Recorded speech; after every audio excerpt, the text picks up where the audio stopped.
Episode start होता है, हम देखते हैं फैंग के विला को। इसी के साथ व्यू चेंज होता है, हम फैंग को देखते हैं जो कि अपने कमरे में बैठा होता है और यहाँ पर फैंग काफी ज्यादा उदास होता है। फैंग यहाँ पर उदास होते हुए कुछ सोच रहा होता है कि तभी अचानक से हम देखते हैं यूजिन वहाँ पर आ जाती है, जो कि वहाँ पर आते ही फैंग को पीछे से आकर हक कर लेती है। यूजिन को देखकर यहाँ पर फैंग तो कुछ टाइम के लिए सब कुछ भूल जाता है। अब हम देखते हैं कि यूजिन फैंग के साथ आकर बैठ जाती है और उसके कंधे पर अपना सर रख लेती है, जिसके बाद यहाँ पर यूजिन और फैंग इसी तरह से एकदम शांत बैठे रहते हैं। तभी अचानक से यूजिन को कुछ याद आता है और वो फैंग को अल्ट्रासाउंड रिपोर्ट दिखाते हुए कहती है कि ये देखो, कुछ दिन पहले मैं डॉक्टर के पास गई थी तो उन्होंने ये अल्ट्रासाउंड टाइप बी टेस्ट किया था, जिससे ये पता चला कि अब हमारे बच्चे सेहतमंद हैं। देखो देखो, अब इनकी लाइफ धीरे धीरे विजिबल हो रही है। हम देखते हैं कि फैंग यहाँ पर उस अल्ट्रासाउंड रिपोर्ट को देख रहा होता है कि तभी अचानक से फैंग के माइंड में कुछ आता है। यहाँ पर हम देखते हैं कि फैंग के माइंड में बुबाता की कही हुई बात आती है, जिसमें बुबाता ने फैंग से कहा था कि ये गोल्डन हॉर्न बेहमूथ अभी बच्चा है और हमने इसका बचपन खराब कर दिया है। बुबाता की ये बात सोचकर फैंग को कुछ आइडिया आता है और वो उस अल्ट्रासाउंड रिपोर्ट को देखते हुए यहाँ पर काफी ज्यादा सीरियस हो जाता है। तभी हम देखते हैं यूजिन को, जो कि यहाँ पर फैंग की गोद में सर रख के सो रही होती है। अब फैंग यूजिन को उठाकर बेड पर लेटा देता है और फिर विला से बाहर आ जाता है, जिसके बाद वो अपनी हेवनली फॉरबिडन शटल को यूज करते हुए आसमान की तरफ फ्लाई करने लगता है और यहाँ पर कुछ सोच रहा होता है। तभी हम देखते हैं कि वो फ्लाई करते करते सीधा स्पेस में आ जाता है और फिर वहाँ से चांद पे चला जाता है। वहाँ पर जाकर फैंग चांद पर चल रहा होता है। तभी अचानक से वो कहता है, बुबाता,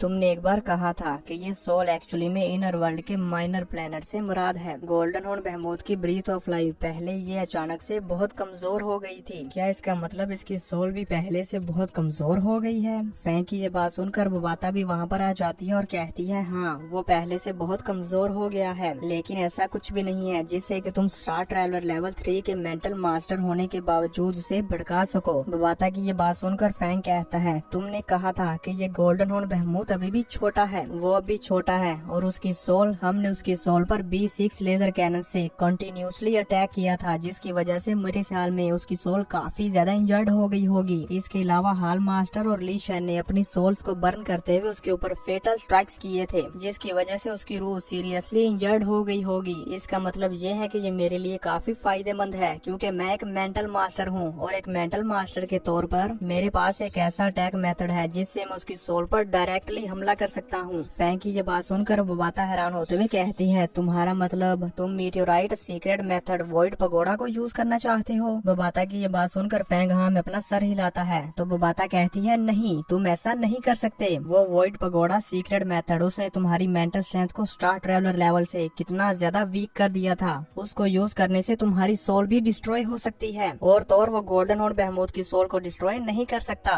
बुबाता की ये बात सुनकर फैंग उससे कहता है, क्या ख्याल है अगर हम इसके अंदर 6 पॉइंट और ऐड कर दें? बुबाता, लूवो फैंग, आखिर तुम सोच क्या रहे हो? मैं इसकी इजाजत नहीं दूंगी, मैं इसकी कभी भी इजाजत नहीं दूंगी। मैं 50,000 सालों से इंतजार कर रही हूँ अपने मीटियोराइट स्टार प्लेनेट इनहेरिटर का, और तुम वो एक लोते हो। मैं तुम्हें कभी भी मरने नहीं दूंगी। बुबाता की ये बात सुनकर हम देखते हैं कि फैंग एक बार अर्थ की तरफ देखता है और फिर उदास से चेहरे के साथ कहता है, बुबाता, तुम्हें लगता है कि मैं मरना चाहता हूँ? मैं मरना नहीं चाहता। मैं अब भी अपने बच्चों को पैदा होते हुए देखना चाहता हूँ। इसके अलावा मैं वाकई अपने बच्चों को डैड कहते हुए सुनना चाहता हूँ। फैंग यहाँ पर काफी ज्यादा इमोशनल हो जाता है और कहता है, हाँ, मैं जीना चाहता हूँ और जीने के ख्वाब देखता हूँ, लेकिन मैं नहीं जानता कि मेरे बच्चे कब पैदा होंगे। और अगर तुम्हारे कहने पर मैं अर्थ को छोड़कर चला भी जाता हूँ तो फिर मेरे बच्चे स्पेसशिप में पैदा होंगे, जहाँ पर वो सूरज की रोशनी के बगैर स्पेसशिप में रहेंगे और उनके पास खेलने के लिए कोई भी दोस्त नहीं होगा। वो सिर्फ मेरी कहानियाँ सुन सकते हैं कि किसी जमाने में एक ब्यूटीफुल ब्लू प्लेनेट हुआ करता था जिस पर सूरज की गोल्डन लाइट आती थी और वहाँ पर हर साल मौसम चेंज होते थे। इसी के साथ साथ वहाँ पर बर्फबारी भी होती थी जब तक के बाहर के फूल खिल न जाएं। लेकिन अब वो ब्लू प्लेनेट जा चुका है, पूरी तरह से डिस्ट्रॉय हो गया है। यहाँ पर हम देखते हैं कि फैंग बुबाता को ये कहानी सुनाकर इमोशनल करने की कोशिश कर रहा होता है और कहता है कि मैं अपने बच्चों को ऐसे नहीं जीने दूंगा, मैं उन्हें सुकून की लाइफ देने चाहता हूँ, इसीलिए मैं वॉइड पगोड़ा प्लस 6 पॉइंट्स को यूज करूंगा। इन्हें यूज करते हुए मुझे मालूम है कि उस गोल्डन हॉर्न बेहमूथ को मारने के बाद मेरे पास फिर भी 10 से 20% स्ट्रेंथ बाकी बचेगी। इसका मतलब अब भी उम्मीद बाकी है।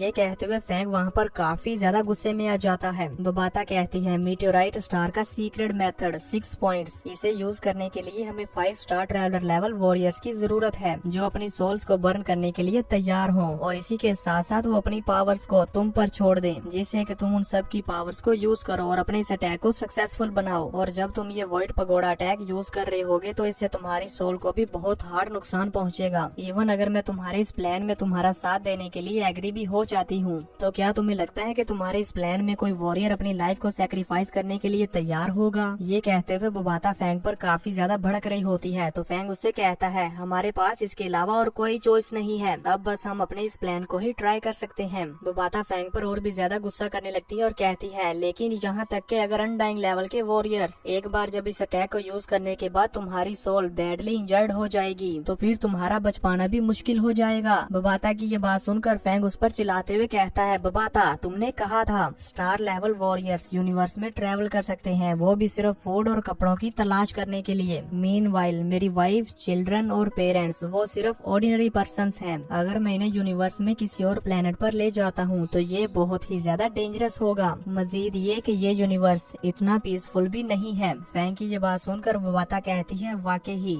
हर प्लेनेट पर लड़ाई झगड़े होते ही हैं। अगर कोई star traveller level warrior universe में कुछ आम से लोगों को लेकर जाएगा तो ये भी एक डिजास्टर से कम नहीं होगा। बुबाता ये अपने मन में सोच रही होती है। तभी फैंग कहता है, इसके अलावा अगर मैं बैटल से विड्रॉ भी कर देता हूँ और कछुए की तरह छुप जाता हूँ, तो ऐसा करने पर मुझे मीटेओराइट स्टार का वारिस कैसे कहा जा सकता है? फैंग की ये बात सुनकर बुबाता भी समझ जाती है। अब फैंग बुबाता से कहता है, मैं तुमसे प्रॉमिस करता हूँ मैं यकीनी तौर पर जिंदा रहने की अपनी पूरी कोशिश करूँगा। तुमने देखा होंग और ली शेन भी नहीं मरे और मैं जानता हूँ जब तक तुम जिंदा हो तुम मुझे हमेशा बचा सकते हो। मैंने सही कहा ना? यहाँ पर हम देखते हैं कि बुबाता भी फैंग के साथ प्रॉमिस कर लेती है कि वो उसे हमेशा बचाएगी। अब बुबाता फैंग के प्लान में उसका साथ देने लगती है और उससे कहती है कि हमें जो 5 स्टार ट्रैवलर लेवल के वॉरियर्स चाहिए वो काफी कि हमें जो 5 स्टार ट्रैवलर लेवल के वॉरियर्स चाहिए उनकी पावर जितनी ज्यादा स्ट्रॉन्गर होगी उतनी ही ज्यादा उनकी बर्निंग सोल्स स्ट्रॉन्गर होती जाएंगी। लेकिन उन्हें खुशी खुशी इस प्लान पर तुम्हारा साथ देना होगा और एक दूसरे के साथ फाइट नहीं करनी होगी। लेकिन अगर उन्होंने एक दूसरे के साथ फाइट करना शुरू कर दिया और एक दूसरे के अगेंस्ट हो गए तो फिर तुम्हारा ये प्लान फेल हो जाएगा। बुबाता की ये बात सुनकर फैंग उससे कहता है, ठीक है मैं समझ गया, तुम ये मैसेज सभी स्टार ट्रैवलर लेवल वॉरियर्स तक पहुंचा दो। यहाँ पर हमें उस मैसेज में दिखाया जाता है कि फैंग ने क्या लिखा है। उस मैसेज में फैंग ने लिखा होता है, एवरीवन मेरे पास एक पॉसिबल सीक्रेट मेथड है जो कि गोल्डन हॉर्न बहमूद को किल कर सकता है। अगर कोई अपनी मर्जी से इसमें शामिल होने के लिए तैयार है तो इसके लिए हमें 5 स्टार ट्रैवलर लेवल वॉरियर्स की जरूरत है जो कि खुशी खुशी अपनी लाइफ को सेक्रीफाइस करने के लिए तैयार हो। अगर कोई ऐसा करने के लिए तैयार है तो मेरे इस मैसेज का रिप्लाई करें। यहाँ पर हम देखते हैं कि बुबाता फैंग के इस ईमेल को सैटेलाइट के जरिए पूरी अर्थ पर मौजूद जितने भी स्टार ट्रैवलर लेवल वॉरियर्स होते हैं उन सब तक पहुँचा देती है और फिर वहीं चांद पर रुककर वेट करने लगती है। यहाँ पर फैंग और बुबाता अपने इस ईमेल के रिप्लाई का वेट कर रहे होते हैं। तभी बुबाता कहती है, लू और फैंग तुम्हें क्या लगता है कितने वॉरियर्स अपनी लाइफ को सेक्रीफाइस करने के लिए तैयार होंगे? वो सारे स्टार ट्रैवलर लेवल वॉरियर्स हैं और साथ ही साथ मेंटल मास्टर्स भी हैं। यहाँ तक कि अगर बेस सिटी डिस्ट्रॉय भी हो जाए और इंसान वहाँ से भाग भी जाएं, तो उनके जिंदा रहने के चांसेस काफी ज्यादा हैं। अब हम उन सभी स्टार ट्रैवलर लेवल वॉरियर्स को देखते हैं जो कि अभी भी जिंदा होते हैं और मॉन्स्टर्स के साथ फाइट कर रहे होते हैं। यहाँ पर हम देखते हैं कि इन सभी स्टार ट्रैवलर लेवल वॉरियर्स की हालत काफी ज्यादा खराब हो गई होती है क्योंकि ये अपनी पूरी जी जान लगाकर उन सभी मॉन्स्टर्स के साथ फाइट कर रहे होते हैं और जितने ज्यादा हो सके उन मॉन्स्टर्स को मार रहे होते हैं। तभी इन सभी वॉरियर्स के पास लू और फैंग का भेजा हुआ ईमेल आता है जिसे देखकर वो सभी वॉरियर्स एकदम से हैरान हो जाते हैं। तभी हम देखते हैं एल्डर फियोना को। एल्डर फियोना के पास भी ये ईमेल आता है। इसी के साथ साथ एल्डर मू हेंडरसन, एल्डर ये साइड, वॉरियर फ्रोस्ट, एल्डर लीमैन, इन सभी के पास भी फैंग का ईमेल आ जाता है। वो सभी वॉरियर्स मॉन्स्टर्स के साथ फाइट भी कर रहे होते हैं और साथ ही साथ फैंग के इस ईमेल को रीड भी कर रहे होते हैं। तभी दूसरी तरफ हम बुबाता को देखते हैं जो कि वेट करते करते काफी ज्यादा बोर हो चुकी होती है, लेकिन अभी तक उसे वहाँ पर लू और फैंग के भेजे हुए ईमेल का रिप्लाई नहीं आया होता और वो कहती है अभी तक किसी ने भी ईमेल का आंसर नहीं किया।